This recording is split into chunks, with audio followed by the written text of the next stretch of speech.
మహాగరుడ ప్రేమ స్వరూపి నీకే ఇక్కడ మళ్ళీ ఆరాధన జరిగించినందుకు కృతజ్ఞతాస్తుతులు చెల్లిస్తున్నానయ్యా. మొదటగా ఈ స్థలానికి నేను ఒక్కడనే వచ్చానయ్యా. తర్వాత నువ్వు ఉండి ఎవరు రాలేదు, నేను ఒక్కడనే అయిపోయాను. చెప్పండి, ఆత్మను రప్పించేయాలి.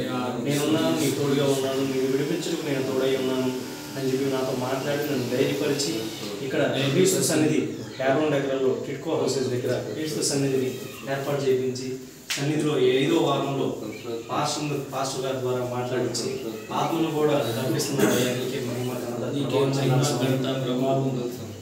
ఇట్లాగే ఆత్మను అనేక ఆత్మలు రప్పించే విధంగా ఆత్మతో మాట్లాడి రప్పించి అనేక మంది రక్షణలోకి వచ్చే విధంగా అనేక మంది మారు మనసు పొందే విధంగా నీ సన్నిధానాన్ని విస్తరింపజేయదండి. క్రీస్తు సన్నిధి నన్ను దిశలా విస్తరించాలయ్యా. ఉత్తర దిక్కు, దక్షిణ దిక్కు, తూర్పు, పడమకు విపరీతంగా విస్తరించి నీ నీతి నీ రాజ్యం విస్తరించే విధంగా మనందరినీ వాడుకోతండి. నీ నీతిని రాజ్యాన్ని వెతికే విధంగా ఏమి తిందుమా, ఏమి త్రాగుమా, ఏమి ధరించుకుందామో కాకుండా నా నీతిని రాజ్యాన్ని వెతకమని స్వామి మమ్మల్ని అందరూ ఆశ్రయించి ఈ సేవలో చిత్తానుసారంగా నీ ఇష్టానుసారంగా మమ్మల్ని నడిపించే విధంగా ఆశ్రయించి ఇంకా అనేక సన్నిధులు, క్రీస్తు సన్నిధులు నలు దిశలో వ్యాప్తి చెందే విధంగా ఆశ్రయించండి. అట్లాగే ఇక్కడ ఎవరైతే పాస్టర్ గారు వచ్చారో పాస్టర్ గారి కుటుంబాన్ని పాస్టర్ గారిని ఆశీర్వదించి ఆయనలో ఉన్న నీ చిత్తానుసారంగా అతన్ని వాడుకోమని ఆయన వాడుకొని క్రీస్తు సన్నిధిలో ఇంకా బలపడే విధంగా ఆయన వాడుకోతండి. ఆయనకున్న అక్కరతలన్నీ యేసు నామములో తీరును గాక. రవి కుటుంబాన్ని ఆశ్రయించారు, రవి కుటుంబ సభ్యులను ఆశ్రయించారు. ఆ కుటుంబంలో ఉన్న సాతాను దురాత్మ అంధకార శక్తులు యేసు నామములో లయపరిచి మంచి జీవితాన్ని, పిల్లలకి ఆరోగ్యాన్ని, జ్ఞానాన్ని ప్రసరించదండి. అట్లాగే సామాన్యం కూడా ఆశీర్వదించే అతను చేస్తున్న కూరగాయల వ్యాపారాన్ని ఆశీర్వదించి దినదినాభివృద్ధి చెంది నీ సాక్షిగా నిలబడే విధంగా నీ చిత్తం నెరవేర్చే విధంగా ఆశీర్వదించే చూడయ్యా. ఆ పిల్లలను కూడా ఆశీర్వదించే చక్కటి ఆరోగ్యాన్ని, జ్ఞానాన్ని ప్రసరించి వాళ్ళ అమ్మాయిని, వాళ్ళ వదిలిని, వాళ్ళ నాన్నని, వాళ్ళ భార్యని, కుటుంబ సభ్యులందరినీ నీ రక్షణ కాపుదలో ప్రసరించి ప్రసరించి ఆ కుటుంబాన్ని సంరక్షించే. అట్లాగే మార్గాన్ని కూడా ఆశీర్వదించయ్యా. ఆయన నీ పరిచయం చేస్తున్నాడయ్యా.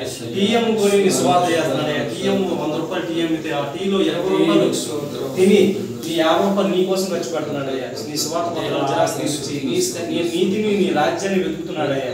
ఎంతో ధన్యత అయ్యా. మాకు అన్ని ఉండి కూడా ఏదో ఒక లోటు దేవుడి పని చేయాలంటే అదొక సాకు ఇదొక సాకు అని చెప్తున్నాడు. కానీ అతను నీ చిత్తానుసారంగా నీ రాజ్యాన్ని స్థాపించాలి, నలుగురికి సువార్త చెప్పాలి, నీ రాజ్యాన్ని విస్తరించాలని చెప్పని అనేక మందికి సువార్త ప్రకటిస్తున్నాడయ్యా. అసమయం లేక సాయంత్రం పూట బస్ స్టాండ్లో బస్సులతో సువార్త ప్రకటిస్తా కాలు కూడా ఇబ్బందులు ఉన్నా సరే నీ చిత్తాన్ని నెరవేర్చాలి, నీ సువార్తను ప్రకటించాలి, నీ రాజ్యాన్ని విస్తరింపజేయాలి, మారు మనసు పొందాలి, నలుగుతున్న ఆత్మల్ని రక్షించాలని ఎంతో ప్రయాసపడి నీ చిత్తానుసారంగా నడుస్తున్నాడు. అతను ఆశ్రయించే, అతని కాలను కూడా ఆశ్రయించి ముట్టి దర్శించేయ. స్వస్థపరచు యెహోవాను నేనే చెప్పన్నావయ్యా. ఆ కాలుని దర్శించి యేసు నామములో దానికి స్వస్థత కలుగును గాక. ఆమేన్. అతని ఆరోగ్యాన్ని ప్రసరించేయ. అతను చేసే పనిలో కూడా ఆశ్రయించి నీ నీతికి, నీ రాజ్యానికి సాక్షిగా అతను నిలబెడుతుంది. మాకు ఈ అవకాశాన్ని ఇచ్చి నీ సన్నిధిలోగా మమ్మల్ని వాడుకున్నందుకు నీకే మహిమ, ఘనత, ప్రభావం చెందుతాను స్వామి. యేసు నామములో అడిగి పెట్టుకుంటున్నాం తండ్రి.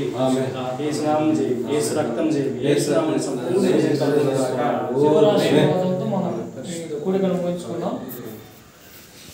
తండ్రి అయిన దేవుని యొక్క ప్రేమ, కుమారుడైనటువంటి యేసుక్రీస్తు ప్రభువారి యొక్క కృప, పరిశుద్ధాత్మ దేవుని యొక్క నిత్య సహాయ సహవాసములు ఇప్పుడును ఎల్లప్పుడును నీ రాకడ పర్యాంతం యుగాంతం వరకు ఇక్కడ కూడి ఉన్న భక్తులందరికీ సకల పరిశుద్ధులకును నిత్యము తోడై సదాకాలం నడిపించును గాక.